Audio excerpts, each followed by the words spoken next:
All right, we're back. Episode 15, World Cup Digest, Football Pharaoh, Dominic Rich, round of 16 action. Before we get into today's matches, we already had two completed games where the Netherlands defeated the USA 3-1. Argentina defeated Australia 2-1. France defeats Poland 3-1. And England, they walked all over Senegal 3-0. Bro, are you surprised by any of these results?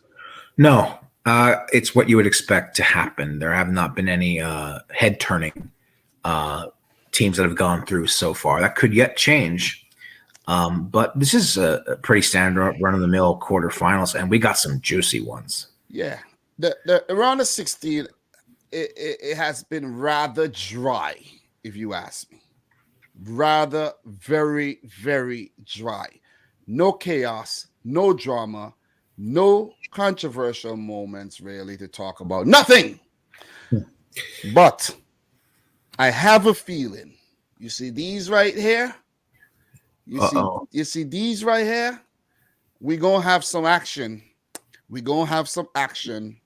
And I have a few surprises for you when we get to that point. Ooh. So let's talk. Let us talk France 3, Poland 1. And what were your predictions for this though? I had a 3-1 win for France. Wow, pretty awesome, bro. My prediction for this was actually 2-0 to France. So I did go for a 2-0, a 2-goal margin, pretty on point if you ask me. And it took a while. It really took a while to break down this Poland team. And I actually like the way they approached the match. It wasn't the negative type of football that they played throughout the group phase. They actually was a bit more proactive and pragmatic at the same time, because there were the times where they defended and they did it well. And when they showed intent by going forward and had the French team in a spot of bother on a few occasions where Lloris was forced into a few mistakes that wasn't costly.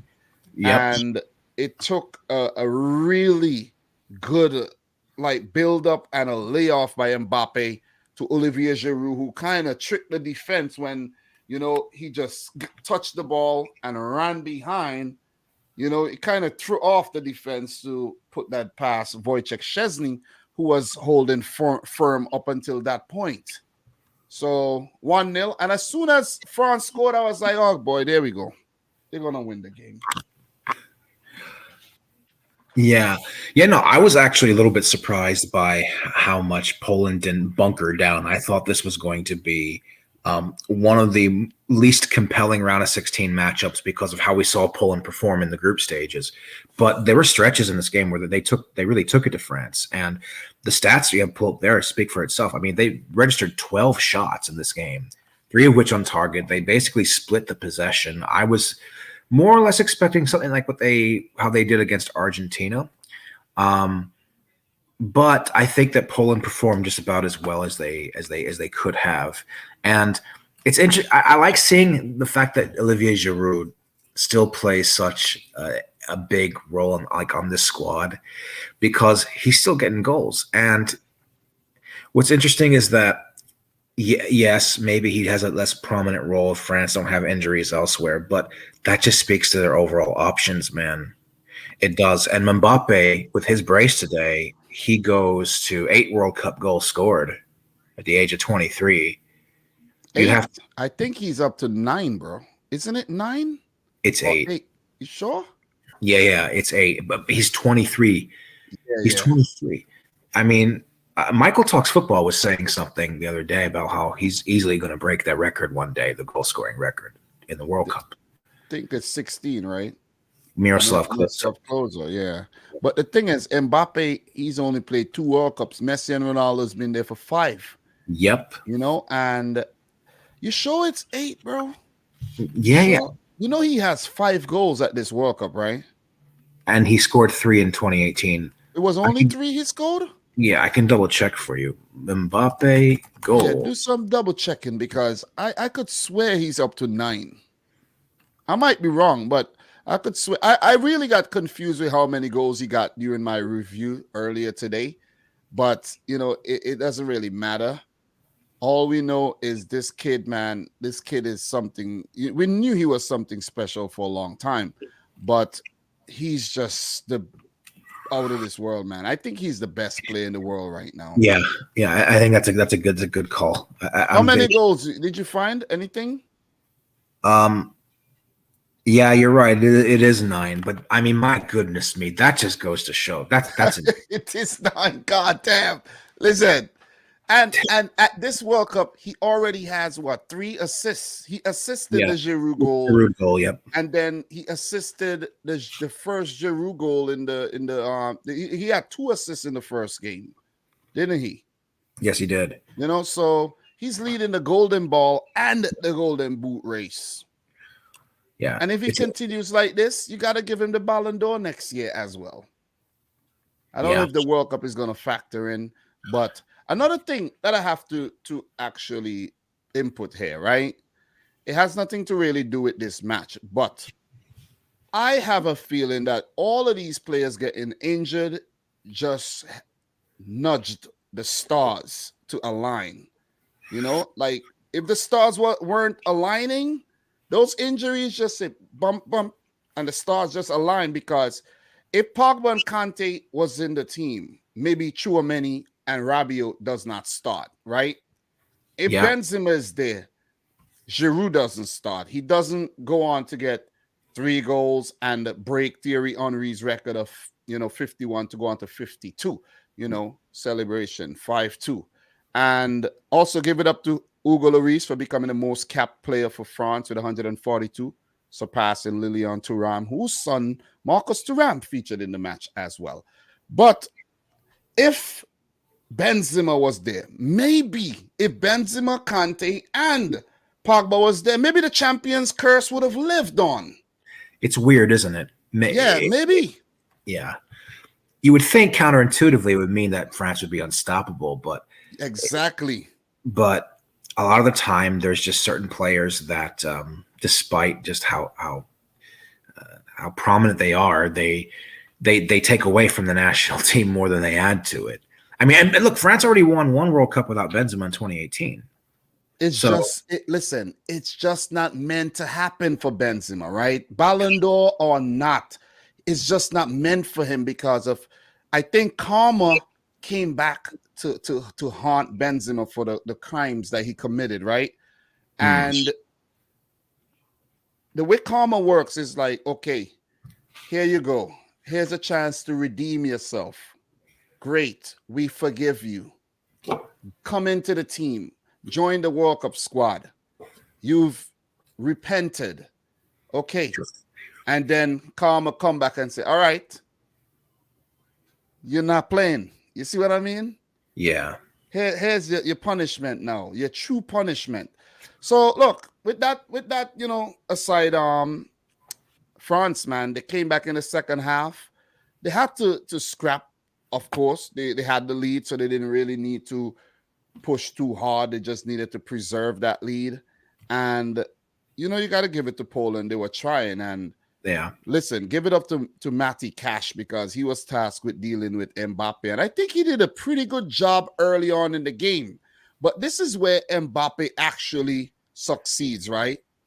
Mbappe is not a player that helps out in no type of defending. And I think the manager actually doesn't like that, but he's Mbappe. But at the same time, if he helps out in defense, he won't be there isolated to make those runs in behind or preserve his energy to run at players. You see what I mean? Yes, of course. So if you check that goal when Poland were trying to score and they were nearly there. Remember when Giroud had to, not Giroud, but Lloris had to make that save, and then Varane off the line. They came close to basically equalizing. Yep. And on one of the attacks, the Polish attacks, France went from back to front in a blink of an eye. Giroud to Dembele, straight over to Kylian Mbappe for his first goal. And oh my God, what a goal. Like, listen, only 2 or 3 out of 100 players score that. Yeah, no. And it's a testament to the fact that nobody has an answer for this. Like, France is going to have its first real big test against England in the quarters and then from onward. But no back line has had an answer for Mbappe, because when he gets in behind and he takes 1-2 touches and he swerves around, he's so quick. He's quick. He's like the Flash. He is so quick. He's a cheater. He is a cheat code, literally. Look at my username. Look at my username, bro. Mbappe tax. You know what I'm saying? I'm telling you, bro. I'm telling you. Look, Kyle Walker in the next game, he might actually injure himself trying to deal with Mbappe. I'm telling you, because Kyle Walker struggled big time against Ismail Assar. I was like, whoa. Saw got the better of Walker and he had to foul him. So, look, that goal, magnifique. And the second goal, it was like, oh, man, from the angle and everything. Yeah. And it was emphatic, the celebration. And look, you got to give it up to this French team, man. Look, the players are playing well. Griezmann's ticking. Do you know Griezmann? I heard a commentator say Griezmann has now played in 71 consecutive matches for France. Oh, I can believe it. And he's everywhere over the pitch. Listen, he's good for France, but club, yeah, you know, these days he's not that good for club. And he's quite unfortunate that he's not even getting in on the goals as well. He scored once, right? Didn't he score a goal? I think he netted one, but he was instrumental in that match they had against Denmark, remember? On match day 2. Yes, for that Mbappe goal. And Mbappe has 5 goals, bro. 5. Yeah. 1 against Australia, the 2 goals against Denmark, and the 2 goals today. He's leading the golden shoe race. He's leading the golden ball race. Oh man, just give him all the awards. Does he qualify for the best young player still? He might at 23. I mean, he might though. He might. What's the criteria for that? Best young player World Cup. Best young player World Cup. Let me see what happened. It's not just France that are performing. I think Mbappe's confidence is through the roof right now. Let me see something. Best young player award. Let me see. I can't remember the criteria though. But the age. Let me see. FIFA Young Player Award. Let me see something. Oh, yeah. 21. You got to be 21. So it's okay. I think that might actually go to Chouameni if they get deeper into the tournament. You know what I mean? Because he's been massive for them in midfield, though. But all around, France played well. Jules Koundé looked good. Upamecano, Varane even playing at high levels. And Theo Hernandez came in for his brother like a doppelganger. Like, okay, Luca is not available. Okay, Theo, just, body double.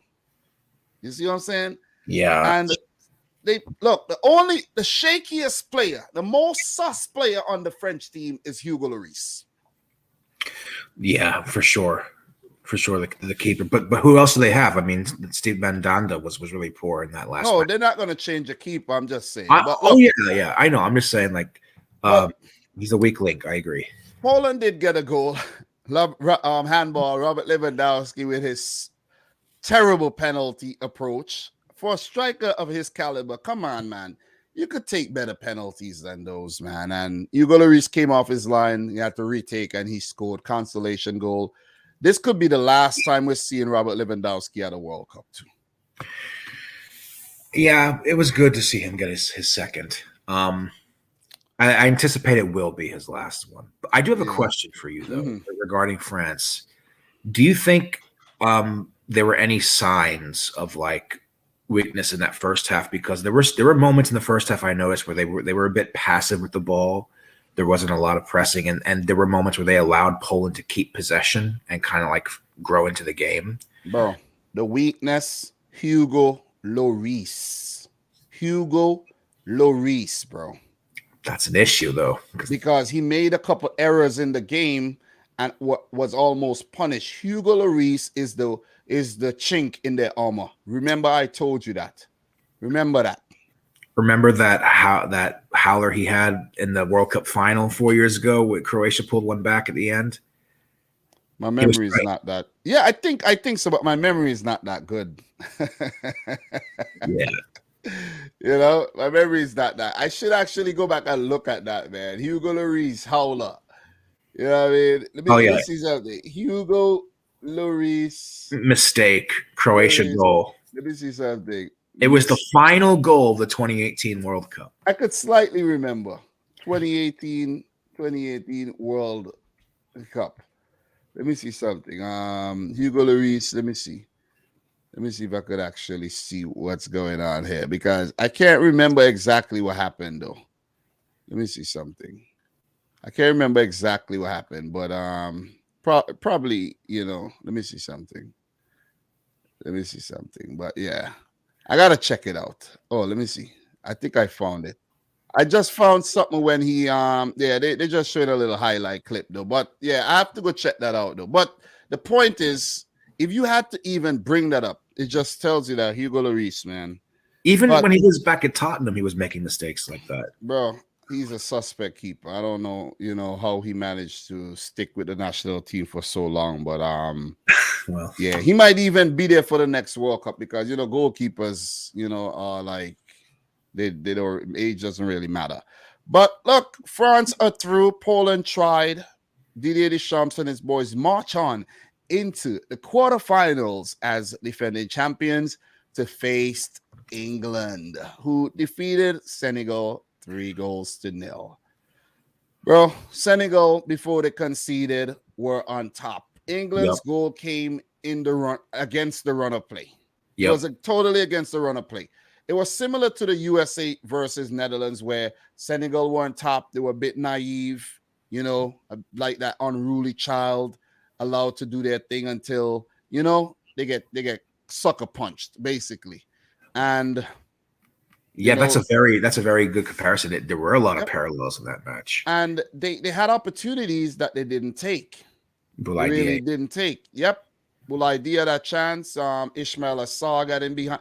They didn't take the few chances that they had. And when England broke on that counter attack and that ball came in to Jordan Henderson, side foot, the least likely of scorers, I was like, okay, here goes the floodgates. Bro, Jude Bellingham is something else. This kid is on a whole nother level. And I've been talking about him all throughout the World Cup, but he's played every game for England so far. And it's like, wow. I didn't expect Jordan Henderson to start, but Southgate went with both Foden and Saka because, the masses were wondering what's going to change. And one of the reasons why this probably happened is because Raheem Sterling's home got burglarized and he had to leave. And I didn't even know that until just now. I heard about it. Yeah. So, that actually alleviated some of the, the stress of whether to play Sterling or Foden or Saka, or Rashford, because Kane's always going to start. But I think having Saka and Foden gives you that dynamism. Foden is a hard worker, but Saka, I think, is the better defensive type player, even though he made an error that Senegal did not pounce on. When so when and it goes back to the USA game, similar parallels, as I said, right? Pulisic with that mistake, that gifted Pulisic that chance, he didn't take it. Same thing happened there. So the lineup. The other surprise I think was Walker staying in instead of Trippier. I guess Southgate wanted that speed to deal with guys like Saw, Harry Maguire, and Stones at the back, and Luke Shaw. Even though Harry Maguire, played reasonably okay, he's made a few mistakes that was not costly as well. I'm keeping my eye on Harry Maguire, though, definitely. One eye on the game and the other one on Harry Maguire cam, basically. Yeah, my thoughts on this match, basically. I thought Senegal were the better side up until Henderson's goal, and you saw like from early on, whenever England had possession in the midfield, they were hounding them. They were putting 2-3 guys. They were like suffocating them, forcing England to pass the ball back often. And I think for the first 35 minutes, England didn't really have a clue how to play through Senegal. They just passed it around the back line. And there were moments where Maguire and Stones, they lost the ball in really dangerous positions. And the first goal, they were devastating on the counter.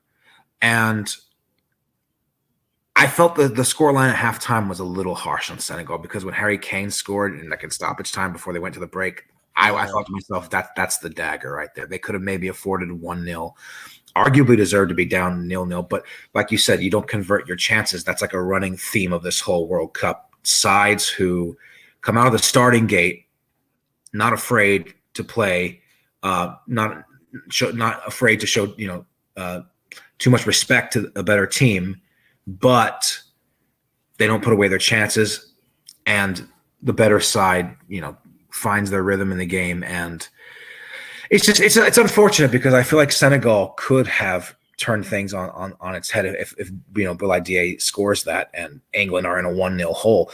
Another thing I want to mention is I think Aliou Cisse might have messed up here because he changed the 4-4-2. I noticed. Yeah, well, I was gonna get to the lineup, but you got to remember that Idrissa Gueye, he did play what is this, a 4-2-3-1 formation.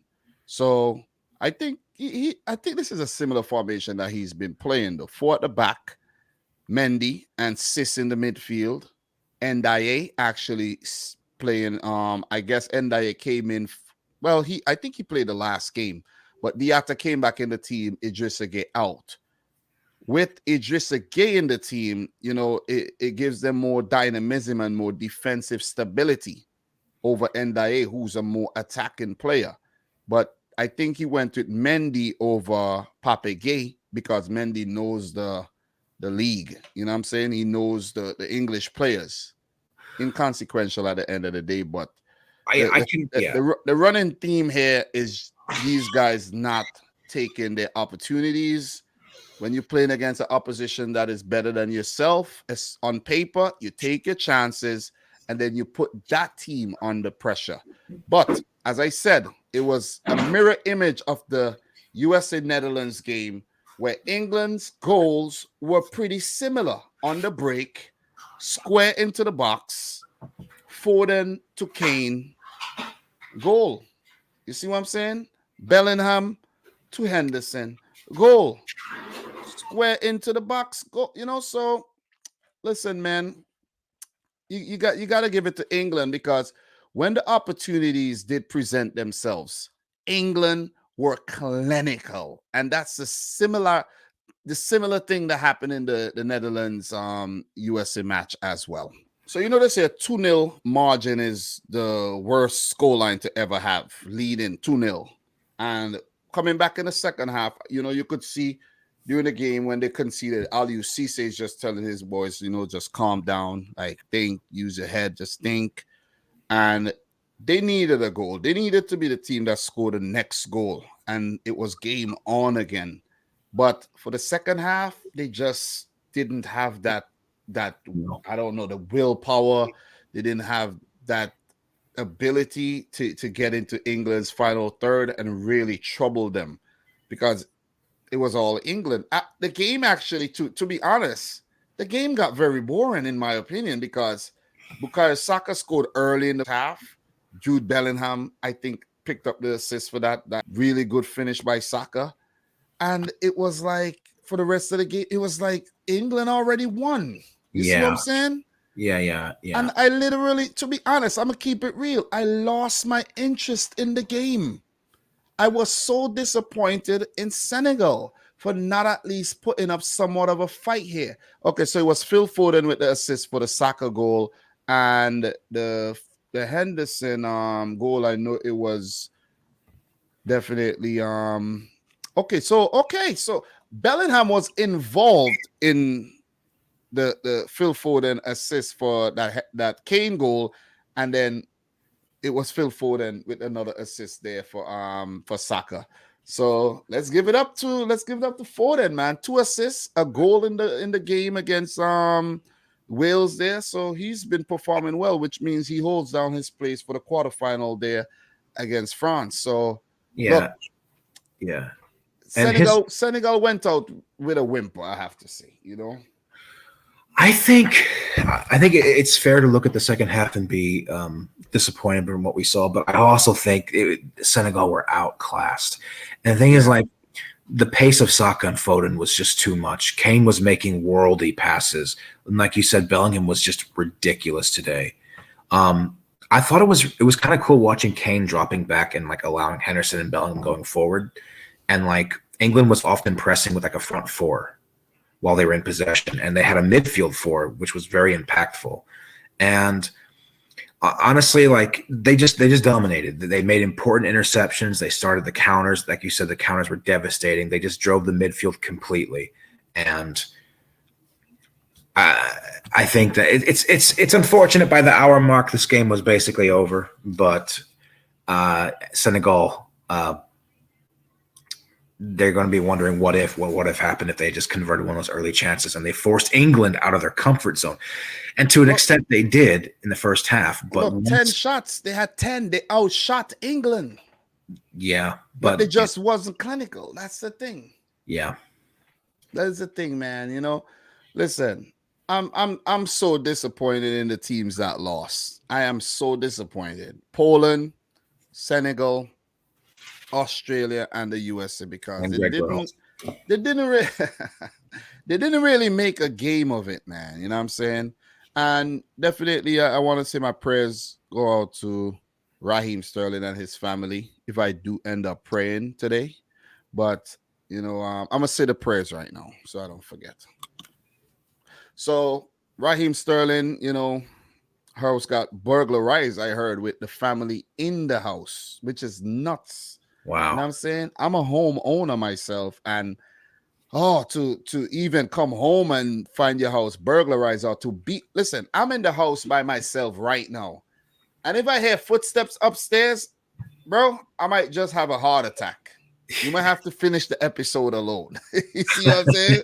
Oh no. Because I'll be like, you know, so this has been happening too frequently to footballers, man. You know what I mean? Dele Ali got his house burglarized. A few players. Who was that the other day? That got Portuguese player. Was it Cancelo?